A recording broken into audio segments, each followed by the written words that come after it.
ഇവിടെ ഇടുക്കി ഭദ്രാസനത്തിൻ്റെ ആഭിമുഖ്യത്തിൽ ഗ്രീസ് എന്ന ഈ സാമൂഹ്യ സേവന സംഘടനയുടെ കഴിഞ്ഞ 7 വർഷക്കാലത്തെ പ്രവർത്തനങ്ങളുടെ പരിണതഫലമായി ഐക്കണുമായി ചേർന്ന് ഇവിടെ നടപ്പിലാക്കുന്ന വിവിധ സഹായ പദ്ധതികളുടെ ഉദ്ഘാടന കർമ്മം നിർവഹിക്കപ്പെടുന്ന ഈ സമ്മേളനത്തിൽ ഞാൻ വരണമെന്ന് ബഹുമാനപ്പെട്ട ജേക്കപ്പച്ചൻ പല പ്രാവശ്യം എന്നോട് പറഞ്ഞെങ്കിലും ജോലി തിരക്കുകൊണ്ട് എന്നെ ഒന്ന് ഒഴിവാക്കണമെന്ന് പറഞ്ഞു. പക്ഷേ അച്ഛൻ വീണ്ടും എന്നെ നിർബന്ധിച്ചു. ഐക്കണിൻ്റെ ചുമതലപ്പെട്ടവരൊക്കെ എന്നെ നിർബന്ധിച്ചു. ഞാനിവിടെ എത്തിച്ചേരുന്നത് വളരെ സന്തോഷത്തോടെയാണ്. തീർച്ചയായും ഇത്തരത്തിലുള്ള പ്രവർത്തനങ്ങൾക്ക് സഭയുടെ പൂർണ്ണമായ പിന്തുണയും സഹായവും എക്കാലവും ഉണ്ടാകും. ഇവിടെ വരുമ്പോൾ സമയമില്ല എന്നുള്ള ഒരു പ്രശ്നം മാത്രം ഇപ്പോഴുള്ള ഈ അസോസിയേഷൻ വരെ അല്പം കൂടുതൽ തിരക്കുള്ളത് കൊണ്ടാണ് ഞാൻ ഒഴിഞ്ഞു മാറുവാൻ ശ്രമിച്ചത്. മറിച്ച് ഈ സംഘടനയോടുള്ള ഈ പ്രവർത്തനങ്ങളോടുള്ള അനാദരവ് കൊണ്ടല്ല. ഈ പ്രവർത്തനങ്ങളെ ഏറ്റവും കൂടുതൽ പരിപോഷിപ്പിക്കുന്ന, പ്രോത്സാഹിപ്പിക്കുന്ന ഒരാളാണ് ഞാൻ. നമ്മുടെ സഭയ്ക്ക്, ഓർത്തഡോക്സ് സഭയ്ക്ക് സഭയാകമാനം നവജ്യോതി സ്വയം സഹായ സംഘം എന്ന ഒരു സംഘടനയ്ക്ക് രൂപം നൽകുവാൻ പ്രചോദനമായത് ഇവിടുത്തെ ഈ ഗ്രേസ് എന്ന സംഘടനയാണ്. സഭയിലാകമാനം എല്ലാ പള്ളികളുമായും ബന്ധപ്പെട്ട് ഈ സംഘടന പ്രവർത്തിക്കണം എന്നാഗ്രഹിക്കുന്നത് കൊണ്ട് ഇത്തരത്തിലുള്ളൊരു സംഘടനയ്ക്ക് മലങ്കര സഭയാകമാനം പ്രവർത്തിക്കുന്നതിനുള്ള തുടക്കം കുറിച്ചിരിക്കുകയാണ്. കർത്താവ് ഏറ്റവും കൂടുതൽ സ്നേഹിച്ചത് പാവപ്പെട്ടവരെയായിരുന്നു. ആവശ്യക്കാരെ തേടിയായിരുന്നു കർത്താവിൻ്റെ യാത്ര മുഴുവൻ.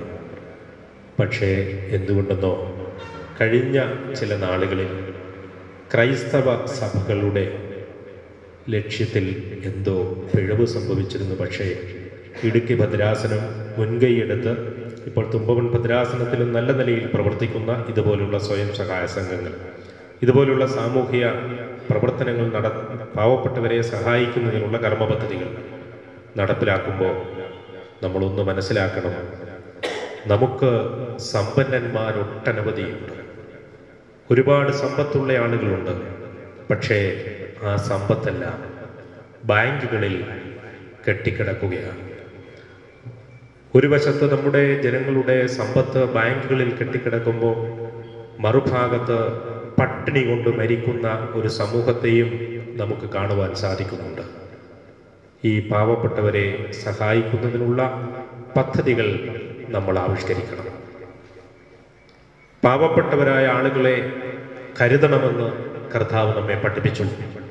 ഈ ചെറിയവരിൽ ഒരുവന് നിങ്ങൾ ചെയ്യുന്നതൊക്കെയും നിങ്ങൾ എനിക്കാകുന്നു ചെയ്തിരിക്കുന്നത് എന്ന് കർത്താവ് നമ്മളെ ഉത്ബോധിപ്പിച്ചു. നമുക്ക് താഴെത്തട്ടിലേക്ക് ഇറങ്ങിച്ചെല്ലുവാൻ സാധിക്കണം. നമ്മുടെ പ്രവർത്തനങ്ങൾ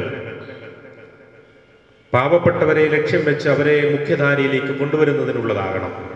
സാമ്പത്തികമായി ഞെരുക്കമനുഭവിക്കുന്ന ഒട്ടനവധി ആളുകൾ നമ്മുടെ സമൂഹത്തിലുണ്ട്. ജാതി മതഭേദമന്യേ അവരെയൊക്കെ സഹായിക്കുവാൻ നമുക്ക് കഴിയണം. നമുക്ക് സമ്പന്നരോട് ബഹുമാനമാണ്. ഉന്നത സ്ഥാനങ്ങളിൽ ഇരിക്കുന്നവരോട് നമുക്ക് ആദരവാണ്. പക്ഷേ ഒന്ന് ചിന്തിച്ചേ, ഇന്ന് കട്ടപ്പനയിലോ ഈ ഇടുക്കി പ്രദേശത്ത് എവിടെയെങ്കിലുമോ കേരളത്തിൻ്റെ മുഖ്യമന്ത്രിയോ അതല്ലെങ്കിൽ റിലയൻസിൻ്റെ ഉടമസ്ഥരോ ആരെങ്കിലുമൊക്കെ വന്നാൽ അവരെ വീടുകളിൽ കൊണ്ടുപോയി താമസിപ്പിക്കുവാൻ നമുക്ക് ഒക്കെ ഉത്സാഹമാണ്. കാരണം അവരൊക്കെ ഉന്നതരാണ്. അവർക്കൊക്കെ വേണ്ടി നല്ലതുപോലെ ഭക്ഷണം ഉണ്ടാക്കി കൊടുക്കുവാൻ നമുക്ക് സന്തോഷവും താല്പര്യവുമാണ്. പക്ഷേ കർത്താവ് നമ്മളെ പഠിപ്പിച്ചത് പ്രയാസം അനുഭവിക്കുന്നവനെ സഹായിക്കണം. ഈ പ്രയാസം അനുഭവിക്കുന്നവരെ സഹായിക്കുന്നതാണ് യഥാർത്ഥ ക്രൈസ്തവ ധർമ്മം. മലങ്കര സഭ ഇപ്പോൾ നിരവധി കർമ്മ പദ്ധതികൾ നടപ്പിലാക്കുന്നുണ്ട്.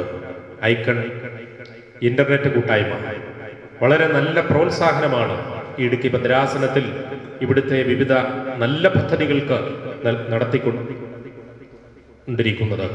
ഇവിടെ ഇന്ന് വിവാഹ സഹായത്തിൻ്റെ വിതരണമുണ്ട്, അതുപോലെ ഭവന നിർമ്മാണ സഹായത്തിൻ്റെ വിതരണമുണ്ട്, ആട് വളർത്തലിൻ്റെ ധനസഹായ വിതരണമുണ്ട്, ചികിത്സാ സഹായമുണ്ട്.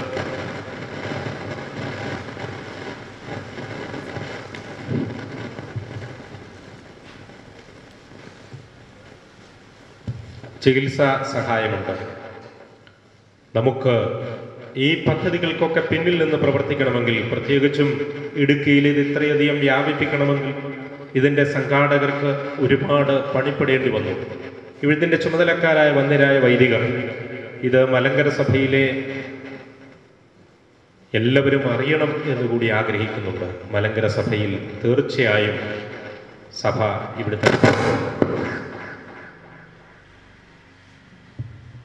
ഇവിടുത്തെ പ്രവർത്തനങ്ങൾ മലങ്കര സഭ അറിഞ്ഞുകൊണ്ടിരിക്കുകയാണ്.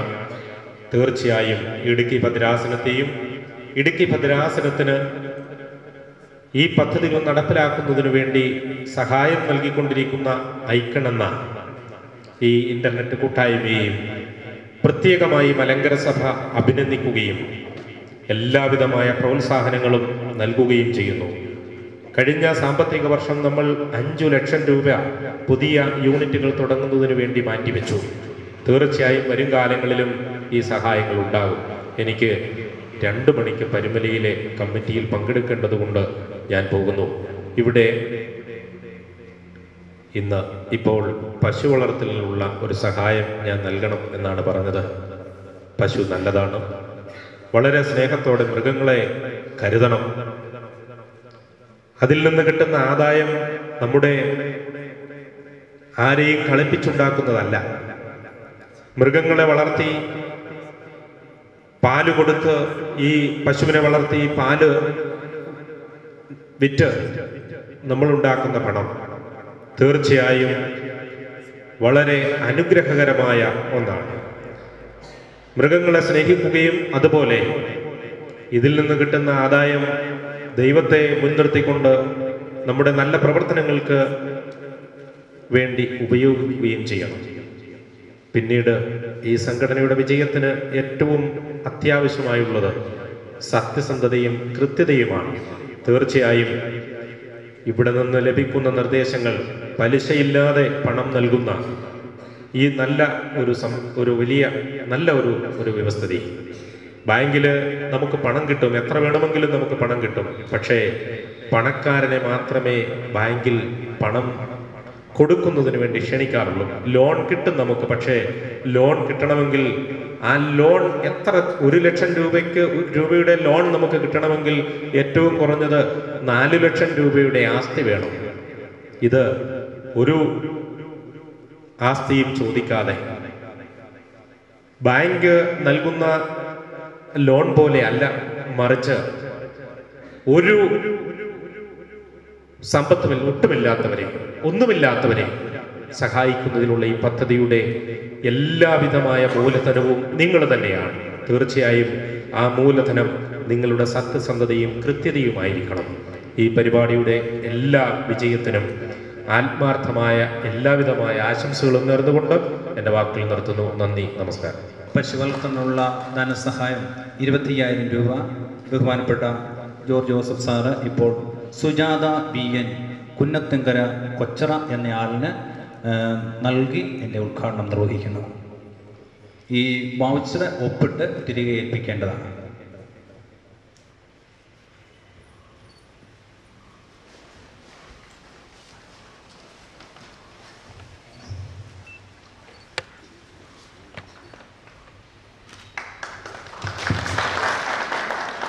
ബഹുമാനപ്പെട്ട